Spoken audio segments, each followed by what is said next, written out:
नमस्कार, आप देख रहे हैं मेरा भारत मीडिया और मैं हूं रमाकांत सिंह। मैं भी मौजूद हूं बिहार के औरंगाबाद के कुटुंबा प्रखंड अंतर्गत और यहां पर नॉमिनेशन चल रहा है पैक्स का। सभी उम्मीदवार जो है लगातार अपना नॉमिनेशन कर लगातार जो है वो आगे बढ़ रहे हैं और सभी लोग जीत की हुंकार भर रहे हैं।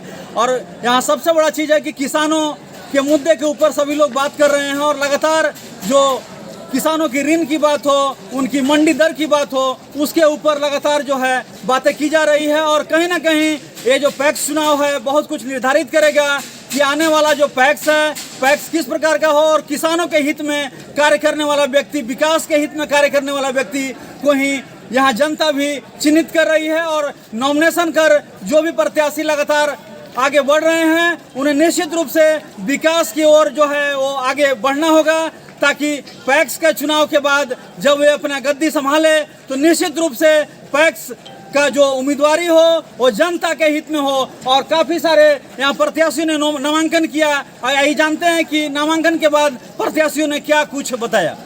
नामांकन किया है, क्या कहेंगे अपने किसान मतदाताओं को? कोऑपरेटिव में हम विगत 20 वर्षों से ज़्यादा से सेवा दे रहे हैं।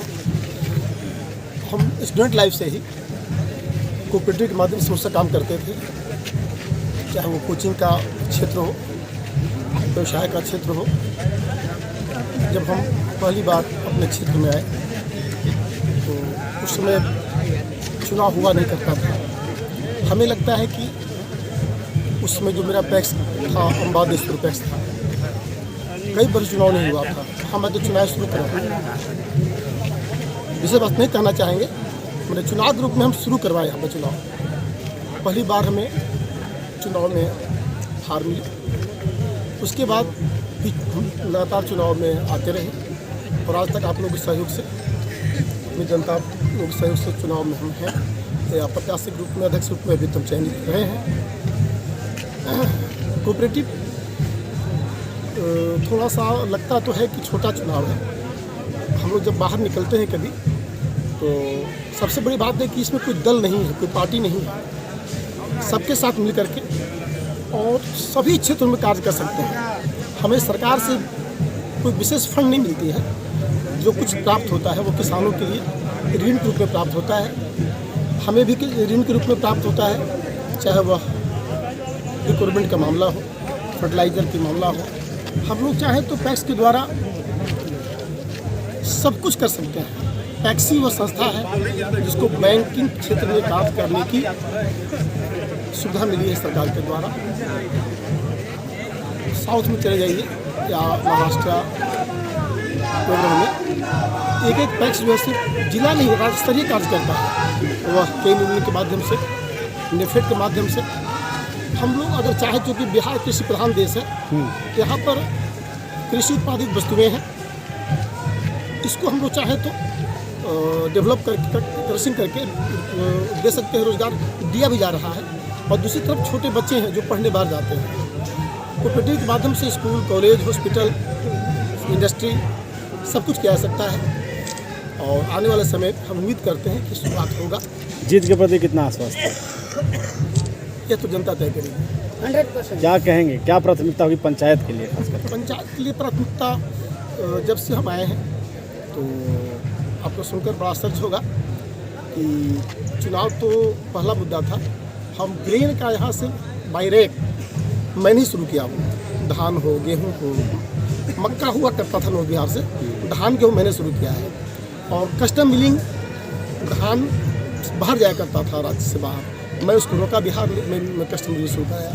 200 से 250 में राइस मिलें बैठाई, पूरे भारत में यहाँ से मैं ग्रेन भेजा, बाहर बायर्स को लाई यहाँ पर।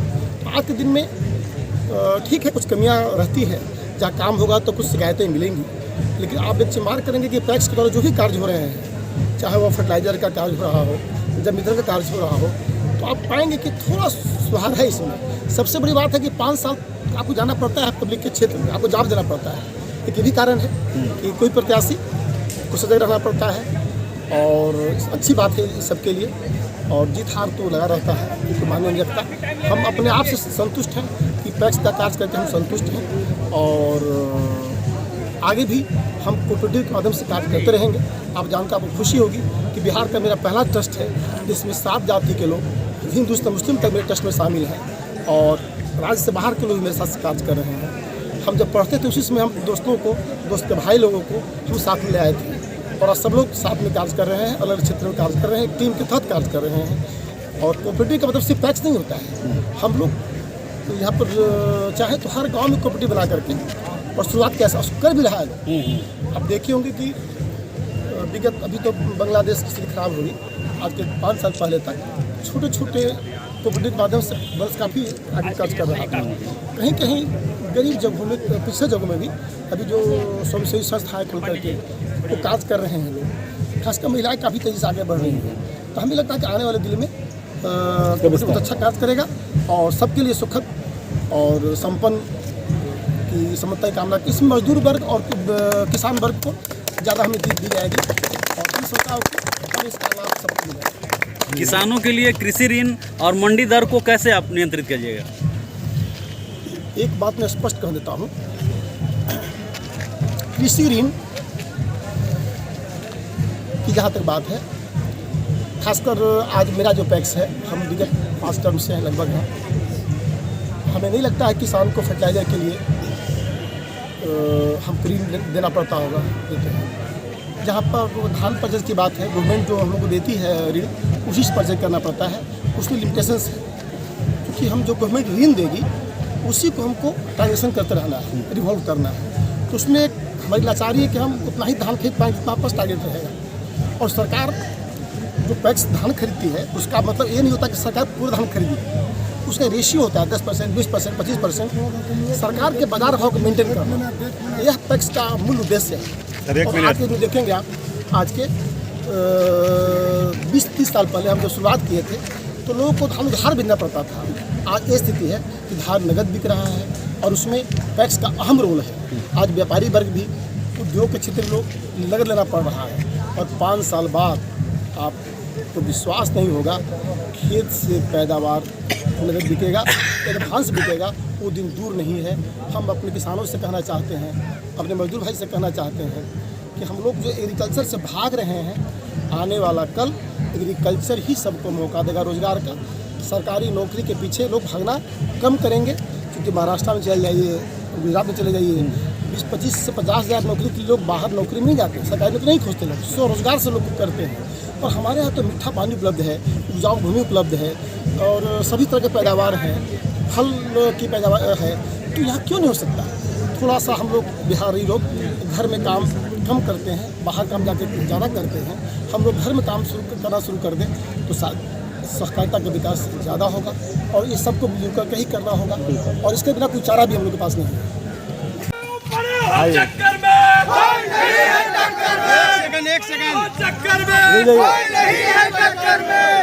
नॉमिनेशन करके आप आए हैं, क्या कहेंगे?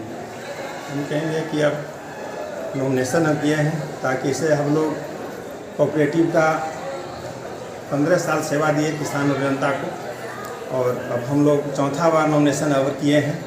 इसके बाद हमारा यही सोच है कि जब तक हम रहें किसान के हित में काम करें, किसान को किसी तरह का धान अधिप्राप्ति हो, चाहे खाद लेना हो या जो भी हमारे जिम्मे पैक्स के संबंधी काम है, इसे हट के भी जो सेवा हम लोग के पास है किसान के देने के लिए समर्पित है। हम लोग को उद्देश्य ही है जनहित में काम करना, जनता को भलाई करना और हर आदमी को सेवा देना। क्या कुछ प्रमुख मुद्दे लेकर के आप इस बार जाएंगे, क्या प्राथमिकता होगी? प्राथमिकता तो जो हमारा है, जो हमारा जो पैक्स का काम है उसमें तो बढ़ चढ़ के अपना सेवा दे ही रहे हैं और हम लोग जो उससे अलग हट के भी हम लोग अपना काम देते हैं। जैसे हम लोग अपना सारा व्यवस्था रख चुके हैं अपने यहाँ, जैसे अब बच्चे लोगों को पढ़ने का भी साधन हम लोग कर लिए, चाहे जो भी मशीनरी का भी काम है किसान का वो भी सेवा मेरे यहाँ उपलब्ध है। किसान को चाहे तेल चाहिए, गैस चाहिए, सारा सुविधा मेरे यहाँ हर तरह से परिपूर्ण हो चुका है। किसान को कोई सुविधा के लिए कहीं जाने का जरूरी नहीं है। जनता का समर्थन आपके साथ है? बहुत साथ है मेरे साथ, और जनता साथ नहीं होता तो 4था बार हम कैसे होते। किसानों की काफ़ी उम्मीदें हैं आपसे, क्या कुछ किसानों के लिए आपका इस बार रहेगा मुद्दा? किसानों का जो उद्देश्य है हमको पूरा करना है, किसानों का काम को हमारा जवाबदेही है निभाना। ठीक, बस।